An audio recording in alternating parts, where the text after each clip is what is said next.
Time दिखा रहा है। ध्यान देखो, अब ध्यान देखिएगा, ध्यान से देखो। अब अगर एक क्वेश्चन है, बड़ा बढ़िया क्वेश्चन है, क्वेश्चन है कि लो यहाँ पे throw dice in throw dice one times find probability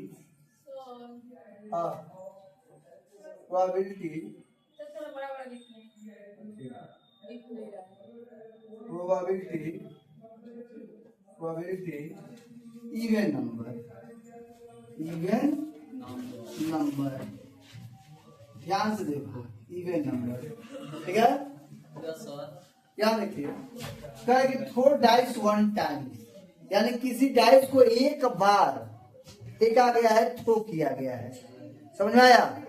यानी लड़की, यानी गैस का सोल्यूशन होगा किसको फेंका गया है। सबसे पहला क्वेश्चन है किसको, डाइस को, यानी डाइस वो सैंपल स्पेस बनाएंगे, एक ही बार फेंका गया है ना, तो एक बार फेंका गया है तो उसमें टोटल कितने नंबर हो सकते हैं?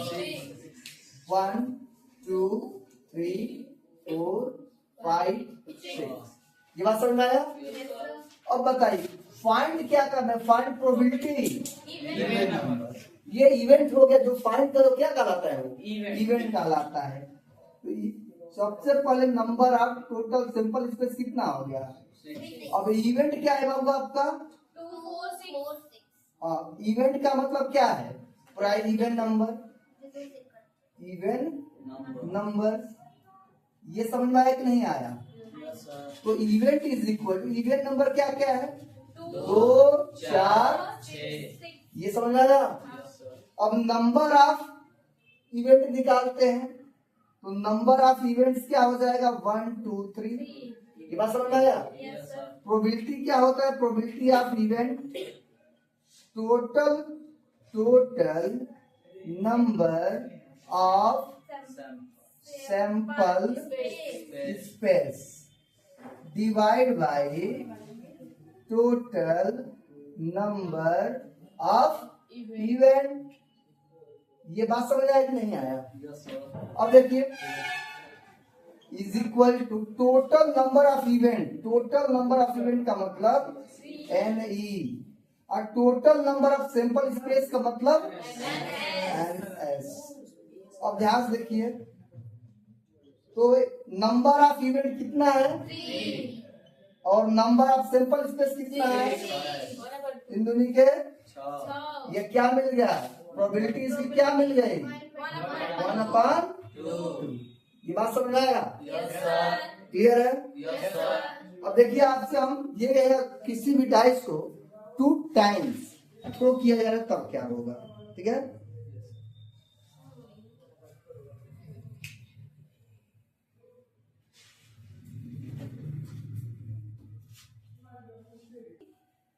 देखो यहाँ ध्यान दो, बाद में छोड़ना, क्या ध्यान दीजिएगा, ध्यान देखो। Dice throw 2 times, dice throw 2 times. अब ध्यान देखो, अगर किसी डाइस को 2 टाइम्स थ्रो करते हैं तब हम सैंपल स्पेस कैसे निकालेंगे, ध्यान से देखो। यानी सैंपल स्पेस को ऐसे डिनोट करते हैं, तो किसी भी डाइस को 2 टाइम्स थ्रो करेंगे, ठीक है।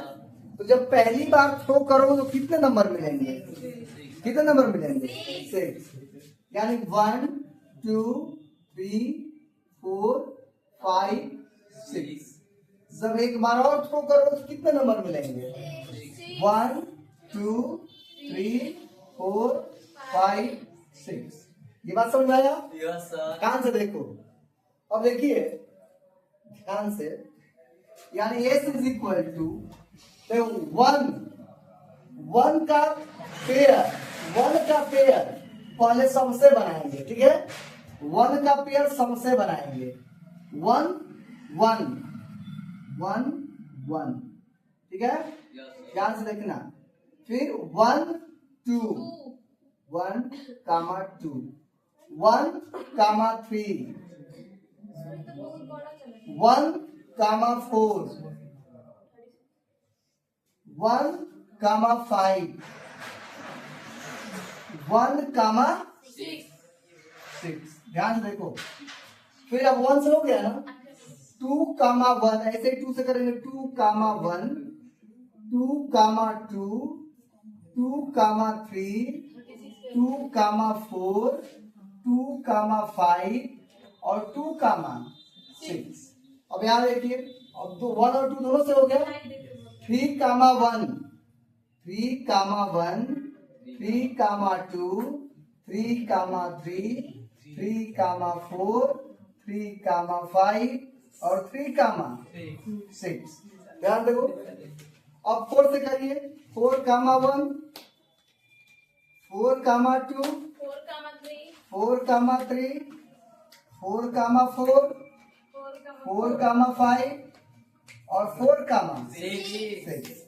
फिर फाइव से करो, फाइव कामा वन, फाइव कामा, फाइव कामा, फाइव कामा, फाइव कामा, 5, फाइव कामा सिक्स। अब ध्यान से देखिएगा, हो गया 6, six comma, 1, six comma, six comma और six comma, six comma, six comma, ये फाइव कामा सिक्स है। अब ध्यान से देखो, ये बात समझ में आया? अब देखिएगा, इसके डायगोनल, ये डायगोनल है,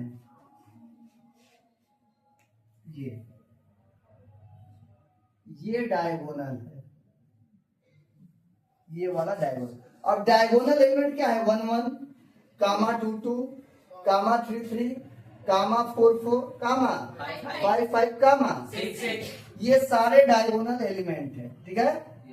ये सारे क्या है आपके डायगोनल एलिमेंट है। क्लियर है? अब ऐसे पूछ सकता है कि भाई ये क्या आपका रेक्टेंगल बन रहा है, क्या बन रहा है? ये एक रेक्टेंगल बन रहा है। ध्यान से देखो, एक रेक्टेंगल बन रहा है कि नहीं बन रहा है? ठीक है, ये रेक्टेंगल बन रहा है, रेक्टेंगल बन रहा है, स्क्वायर बन रहा है ये। हाँ, रेक्टेंगल नहीं, क्या बन रहा है ये? क्योंकि 1 2 3 4 5 6, ये 1 2 3 4 5 6, यानी इसका साइड क्या है? दोनों साइड इक्वल है, ठीक है। आपसे ये पूछ दे कि find the probability of the diagonal, इस डायगोनल की प्रोबेबिलिटी क्या होगी? तो डायगोनल में कौन कौन से एलिमेंट हैं? 1 कामा 1 है, 2 कामा 2 है, 3 कामा 3 है, 4 कामा 4 है, 5 कामा 5 है और 6 कामा 6 है। तो ये आपके इवेंट हो जाएंगे। क्या हो जाएंगे? इवेंट। समझ आया? ऐसे कह दिया कि find the probability its diagonal. अब ध्यान से देखो, क्या ये पूरा सैंपल स्पेस हो गया? क्या हो गया? पूरा सैंपल स्पेस हो गया। पूरा क्या हो गया आपका? सैंपल स्पेस हो गया। क्लियर? अब ध्यान से देखो, पूरा ये सैंपल, तो total number of sample space, तो total number of sample space NS को कहते हैं, ये 36 है कि नहीं? ये समझ में आ रहा? अब ध्यान से देखो, total number of sample space कितना है?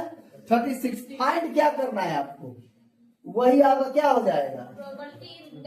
ठीक है, आपका इवेंट हो जाएगा। तो इवेंट इज इक्वल टू, ध्यान से देखिएगा, event is equal to event diagonal. ध्यान से देखो, अब डायगोनल इसमें क्या है? यही है ना, 1 कामा 1, 1 कामा 1, 2 कामा 2, 3 कामा 3, 4 कामा और 5 कामा 5 और 6 कामा 6। यही तो डायगोनल है। तो ये टोटल नंबर ऑफ इवेंट कितना हो जाएगा? 1 2 3 4 5 6 यानी 6 है ना। फॉर्मूला क्या होता है? Probability of event is equal to total number of sample space और टोटल नंबर ऑफ इवेंट। ध्यान से देखिए, total number of sample space कितना है? 36। हाँ ठीक है, ये 6 डिवाइड बाय 36। क्यों? क्योंकि total number of sample space क्या है? 36 और टोटल नंबर ऑफ इवेंट कितना है? 6। समझ में आया? अब कैंसिल करें, 6 यानी 1/6 यानी डायगोनल होने की प्रोबेबिलिटी क्या है? 1/6। क्लियर है कि नहीं है?